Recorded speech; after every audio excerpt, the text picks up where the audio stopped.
அறிஞர் அண்ணா அவர்களால் தமிழகத்தின் அன்னிபெசன்ட் என்று போற்றப்பட்டவர் மூவலூர் ராமாமிர்தம் அம்மையார். இவர் காலம் 1883 முதல் 1962 வரை.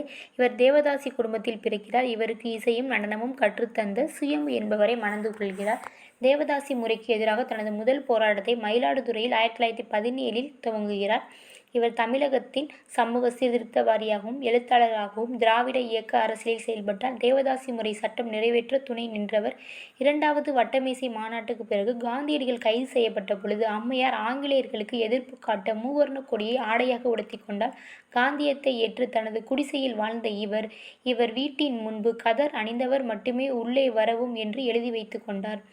1938 ஏற்பட்ட மொழிப்போரில் உறையூர் முதல் சென்னை வரை 42 நாட்கள் 577 மைல் நடைபயணம் மேற்கொண்டார். இப்பயணத்தில் கடந்து கொண்ட ஒரே பெண்மணி இவர்.